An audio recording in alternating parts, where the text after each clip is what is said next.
Hello, I'm Dr. Lisa Belisle, and you are listening to or watching our video podcast, Radio Maine, in which we explore and celebrate creativity and the human spirit. We are sponsored by the Portland Art Gallery in Portland, Maine. And today I have with me a woman who's become a dear friend of mine. This is Nikki Fontaine. We have interviewed her before on Radio Maine, and today she's here to tell us a little bit of an update as the work she's now doing as a holistic esthetician and still working as an artist and many other things. Thanks for coming back to have a conversation with us, Nikki. Thank you, Lisa. I'm so excited to be here. Thanks for inviting me. I am excited to have you here because I know on the weeks that you're here and you actually help me with my skin, I'm very glowy and my makeup looks perfect. Yes. And then other weeks that you're not here, I'm certain people are thinking, what happened to Lisa? Aww. So clearly you're very good at least this role that you have and other roles that you have. Thank you so much for saying that. I'm so happy you've got to experience the benefits of it and not only how it looks, but how it feels to take care of ourselves in that way. We talked to you the last time because you had been working at the gallery and you had transitioned from being a pretty high-level makeup artist in New York City. You had come to Maine as a result of the pandemic. Yes. And in the interim, you actually went through a whole new training program, many training programs, in fact. You became licensed in a whole new field.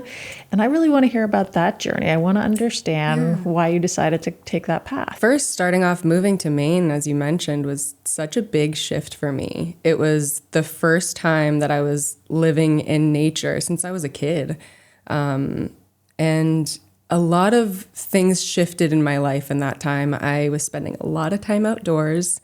I was taking art courses at the Art Students League of New York online at the time, and I was taking a lot of anatomy drawing courses, and my time was kind of taken up with those things, being outside, focusing on my art, and my beauty routines kind of slipped. I wasn't doing as much. I wasn't wearing as many cosmetics. I was ocean dipping and walking through the forest, and I was healing in a lot of ways, on a lot of levels. And as a result, my skin really healed. I struggled for years with perioral dermatitis, which is a redness, rash, inflammation that a lot of women get around their mouth. And mine actually got so bad it traveled up to my eye. It's painful and it's makes you self-conscious. And I was on set a lot and had to wear makeup a lot, had to present a certain way. And when I moved to Maine and I wasn't wearing makeup, oddly, my skin started to heal.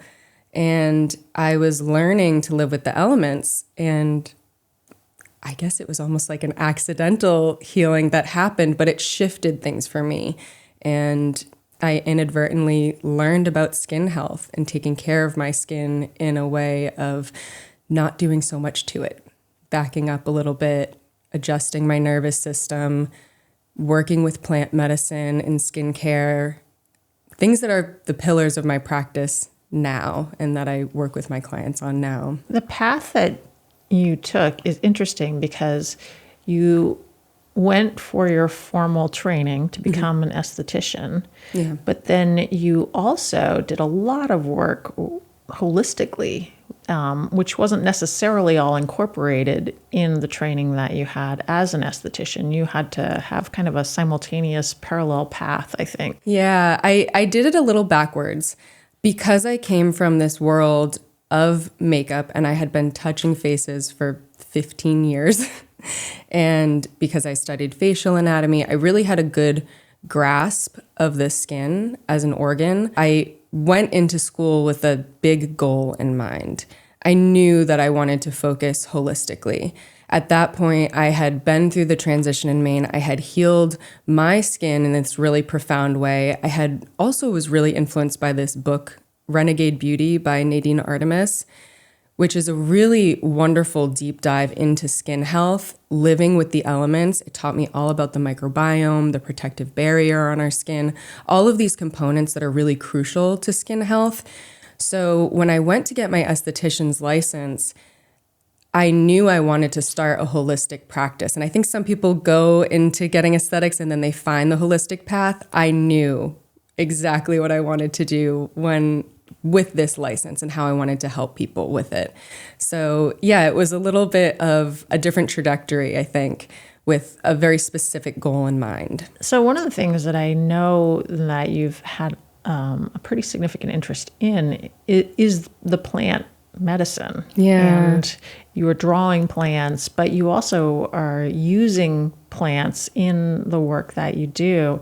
And you now work in a place that very much recognizes the importance of plants and using botanicals, and in fact, using botanicals that are made right here in Maine. Absolutely. For skin health.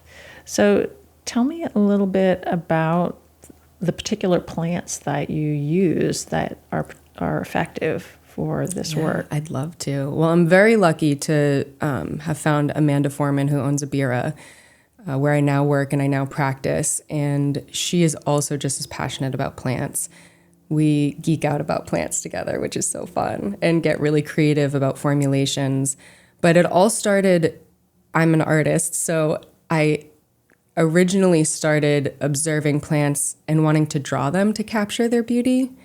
They have an impermanence, so it was a way of kind of understanding them. And the more I did that, I started doing a deep dive into one plant at a time. So I would take a plant, I would draw it, and then I'd get curious, and I'd learn about its properties and how it could benefit the skin, how it could help the skin, how it could be plant medicine to nourish our bodies. So I would take little notes on all my drawings, and then I wanted to experience the medicine. So I started formulating and making things, and I started making skincare that I found was really beautiful, and it highlighted this beautiful relationship between plants and humans and this symbiosis and how they can really nourish our bodies. And the first plant that I fell in love with was calendula. I grew it in my garden. I harvested it, and I made jojoba infused botanical oils from it. And that changed everything for me. That's my initiation plant, I say. And I'm not a, licensed herbalist, but I'm curious, and I will always stay curious. So I make that a practice of mine where it weaves in my art practice, it weaves in my curiosity, and now I get to practice actually using the plants on my clients that I care about so deeply. And it's wonderful to use a product that you made, that I made, or that Amanda made by hand that has an energetic flow to it, and then using it on this person to help heal whatever conditions they may have. Calendula in particular is such a healing herb. It's gentle, it's soothing. I tell people I make a calendula balm, and I say put it on everything. Burns, cuts, scrapes. And these things are accessible to us, which is also beautiful. So having grown calendula previously in my garden, what I love about it is it's so vibrant as a flower. It's a sunshine herb, yes. Yeah, it's, bright orangey yellow. It feels very summery. And then as you're making these infusions, does it retain some of that color? Absolutely. So it all depends. I just made a batch of my calendula balms that I let steep in jojoba oil for a year. And this was part of an experiment of how potent can I get this oil. And I use the jojoba company in Maine. They're a wonderful facility that produces pure cold-pressed jojoba oil that I love, which is most like our skin sebum. So I use it as all of my bases for my oils. And I steeped it for a year. When I opened that jar, the smell was so intoxicating. The color was this deep amber. And I make my balms out of that. And I add other things in there that's going to retain moisture to the skin. I add a little bit of local beeswax. That's what I use as my massage medium. But to answer your question, yes, it retains its smell, its properties. And it's another way of preserving that beautiful flower and using its benefits for many, many months to come. Are there other flowers or other plants that you're also attracted to and use regularly? Yeah, absolutely. I would say that's a huge pillar of my practice is learning about plants and knowing which ones can affect change in the skin in the way I want. Blue tansy is a favorite of mine. It is super calming and soothing. So redness, irritation, sunburns, anyone that comes in with inflammation, anything that needs calming and soothing, even the name blue tansy, and you think of the name of these flowers, calendula, is bright and sunshiny. You think of it as adding in warmth and healing. Blue tansy is going to be very calming and soothing. It's going to take everything down a notch. I use a beautiful blue tansy healing balm that Amanda makes for a lot of my sculptural facials, where we are manipulating and moving the muscles quite a bit. We're releasing quite a bit of tension and energy. And I love the juxtaposition of having this soothing blue tansy going deep into the muscles and releasing and calming inflammation in the skin as we're doing all of this work to also stimulate the skin and bring blood flow to the surface. So that's a favorite. I love yarrow. Yarrow is a beautiful balancing herb. I could go on and on. I love rose. There's so many herbs that are so amazing for different things and for different people. If you have a problem, there's probably a plant that can help it. The facial sculpting is something that you and I have talked about over months, and I find it really interesting because we think about massage for other parts of the body, but obviously we have many muscles in the face and neck. And if we are mostly just using them the way we would every day, smiling or maybe not smiling or, frowning. And, absolutely. Then they may not get the kind of workout that probably they deserve or would be healthy. So from what I understand, the facial sculpting really is very rejuvenating. It really does exercise those muscles in a way we can't in other ways. Yeah, it's also called facial rejuvenation, actually. And I'm going through the certification process right now for a specific method. It's the sculptural facelift, also called facial rejuvenation. And it's really about releasing stagnant energy and emotion that we hold in our face. You'd be so surprised at how much tension and emotion we hold in the face and how that affects our whole body and our whole being, how it affects our nervous system, how it affects how we go out into the world and how we present. And my practice around facial sculpting is really about relaxing those muscles so we can start to come home to ourselves. We can start to slow everything down, nourish ourselves in that way. But some beautiful benefits of the facial sculpting method is reduction in fine lines. It's meant to be an alternative to Botox and fillers, which something that we're learning right now is that might have detrimental effects down the line. So how wonderful to have an alternative as an option that might feel amazing. It also is really amazing at relieving tension and pain. It's great for pain management. I have a lot of clients with TMJ, sinus pain, migraines, and we are on a treatment plan, a pain management plan to help reduce those symptoms. And I've even had clients come off of prescription muscle relaxers.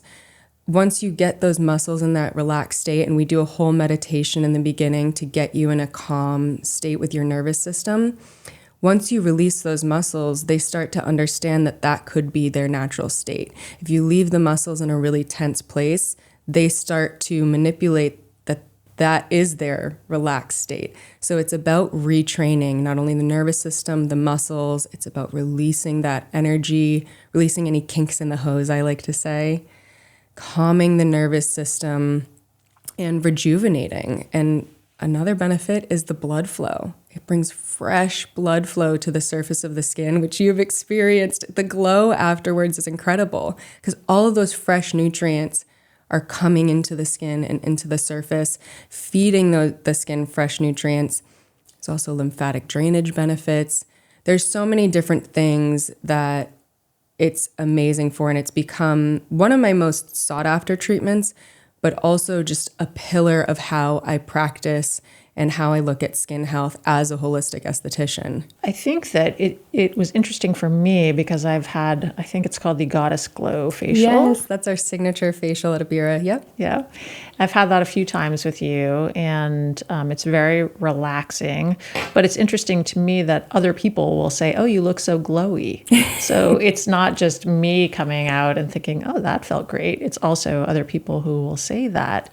And what you're describing, where we hold this tension in our faces, I think is particularly, I find important for me in medicine, because there's a lot of times where I have things kind of coming at me, and I'm really trying to maintain kind of a space of no judgment, but also be helpful. And so I'm guessing that there's probably some amount of like, oh, I don't want people to feel like I'm in any way frowning at whatever it is they're telling wearing me. the emotions on your face. Exactly. So I suspect I probably am not as aware of holding tension as I might be. But my dentist is like, why are your teeth ground down? So absolutely, I'm thinking this might be a good thing for people who grind their teeth. Absolutely. I have clients too that will try the sculpting facial to try it because it's something different. It's something new. And they'll come out of the facial and say, I did not realize that I had this much tension in my face. I didn't realize I was in pain, because we get used to it. And they're like, this is life-changing. This is amazing. Especially a lot of I work with mainly women. A lot of my clients are women. I work with men too, but a lot of women, we hold a lot of tension in our jaws and our mouth. And there's emotional reasons for that. There's also physical reasons for that. So releasing that is opening up a whole world for us. And it's not only uplifting those muscles, it's uplifting our mood. It's actually putting that feeling of lightness back into the face. And I really do think a big part of it is the joy we wear. A big part of beauty to me is the joy we wear from a life well lived and from feeling good. Because there's really no cosmetic that can fake that. Well, that is the interesting thing, is that you'll come and you'll do my makeup, and my makeup looks great, but if you put paint on an unprimed surface, then you're just going to get whatever you're going to get. Absolutely. So having your skin look great is really important before you even start with the makeup, which leads me to another question, which is, how does one's overall health, like hydration, exercise, the food that we eat, how do those impact the skin? Monumentally. It's a huge, huge impact. Our skin is an organ. It is part of us. We are not separate from it. We see the outer effects of it, but the skin is a window into what's going on inside. And the reason I wanted to practice holistically is because that's exactly how I view skin health, is whole body health.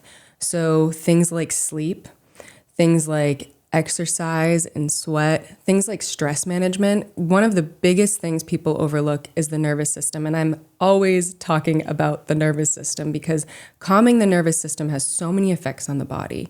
It has effects on your cortisol, on your hormone levels, on so many different aspects. Everything from taking care of your liver, taking care of your gut health. There is a gut-skin axis. There's a liver-skin axis. These things are all related, and the skin's an elimination organ. It's a secondary pathway to detox. So if the liver's having trouble detoxing and the digestion is having trouble eliminating waste, it's going to find a way to come out of the skin through sweat, through detoxification, and that's the part that we see. So you might be able to ignore some gut health stuff. You might be able to ignore some liver health stuff. But when it shows up on your skin, we should be grateful and say, thank you. Thank you for letting us know what's going on inside. So that's a huge part of how I practice is internally, how are we supporting the body?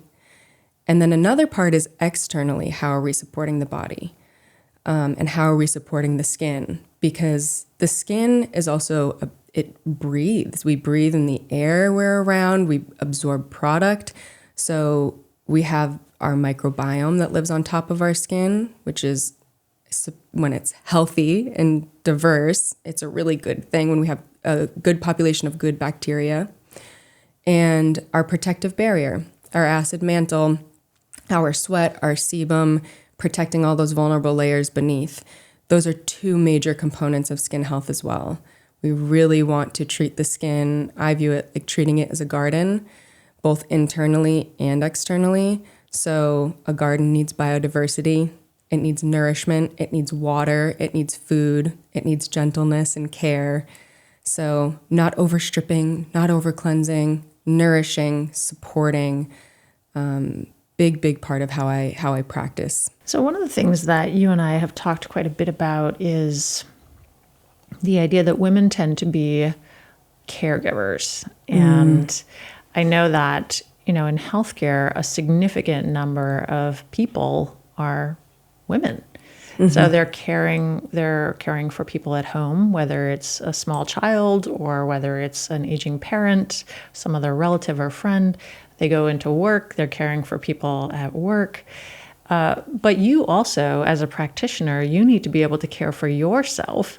Absolutely. So how do you maintain that balance? How can any woman who's in a caregiving role maintain the balance of caring for others and caring for themselves? How do you do it as a practitioner? I won't lie, it's difficult. In our modern world, and I have such a sweet spot for anyone in the medical field, nurses, doctors. My mom's a nurse, as you know. We've talked about that quite a bit.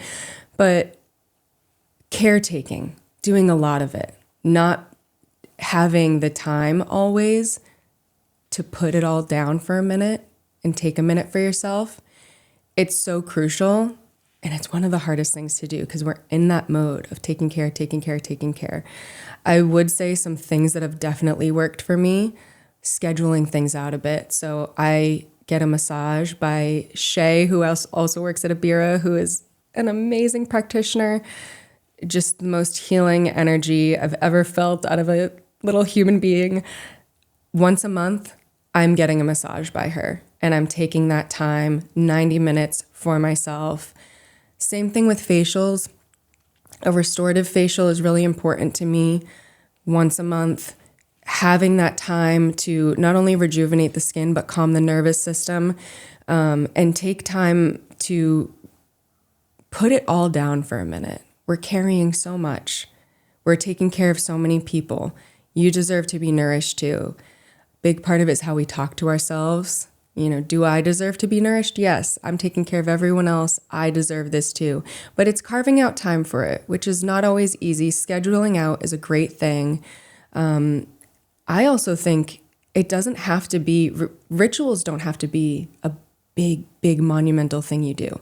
You can take time each night to create a little routine for yourself. Oil cleansing, keep it simple. People way overdo the skincare. We're over cleansing in our society. We really value cleanliness, which is good in most parts.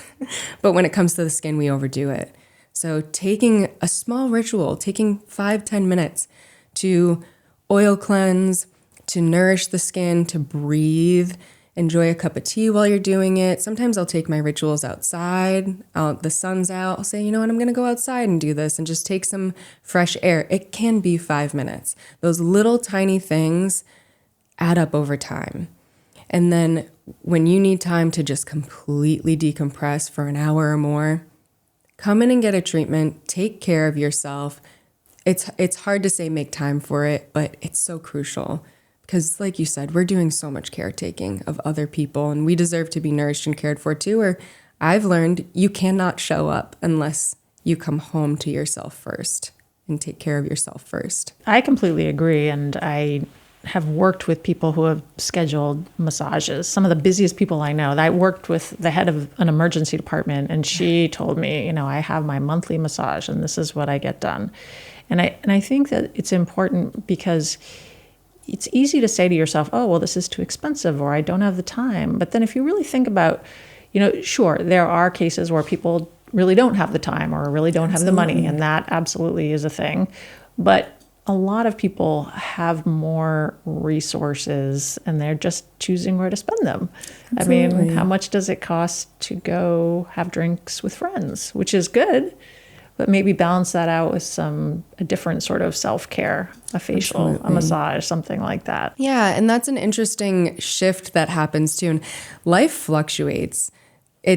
You may not be able to do something every single month. I have clients that say, I can do this seasonally. That's beautiful too. Anything that you can do to take care of yourself and carving out that time and space to do it, being gentle with yourself about it, it feels so good. It feels so good to care for yourself in that way. And slowly you realize, wow, I'm my cup is full. So I'm showing up differently in my life. And that brings me to another point of every service I do, every treatment I do, we do a meditation before and after, before the service begins and as a closing meditation. And it's always based on what I'm going through in my life, what I'm hearing from people. It can always be different. But one of the themes this week that I was talking about in my sessions was about the season shift and was about us going through this fiery summer, moving into the softness of fall, and learning to put things down and take time to come back inward and come back into rest. It's a very challenging thing to do, but when we do it, we show up in the world so differently. And it's such an honor to be a space that can provide that for people. That's my biggest wish, is to provide that safe space for you to come in, put everything down, nourish yourself, care for yourself, judgment-free, and just move through what you need to move through so you can go show up in your life and be the amazing person that all of us are. We're all working really hard. That's very true. Yeah. Well, I appreciate your taking time out of what I know is a very busy schedule for you to come and update us on what you've been up to for the last few years. How can people find you if they'd like to have a conversation or even a facial from you? Absolutely. Thank you so much. So you can find me at Abura Skincare. We are right on Congress Street, Munjoy Hill, right at the top of beautiful Munjoy Hill in Portland. I call it a sanctuary. It really, truly is. You can book a facial with me there. You can also find me on social media. I'm on Instagram at Nikki Fontaine. I share very simple skincare health tips. I show a little bit of behind the scenes of what I do. And those are really the two places. Well, very good. I can't wait to talk to you. Well, I talk to you pretty regularly anyway, but with the rest of our Radio Maine friends, maybe in a year or two, and see where you are at that point. But I would love that. For today, thanks for coming in. Thank you so much, Lisa. I always enjoy our conversations. I do too. I'm Dr. Lisa Belisle, and you have been listening to or watching Radio Maine. Today I've been speaking with Nikki Fontaine, who is an artist and holistic esthetician, currently working out of Portland, Maine. I hope that you take the time to find Nikki online. Abura is, in case you're wondering, Abura. It sounds a little different than it's spelled, because it's certainly worth the time to take care of yourself and your skin. And I really love the creative way that Nikki has included a lot of really interesting things, plants and art, and the importance of taking care of ourselves into all in one wonderful package. So thank you for coming in today, Nikki. Thank you.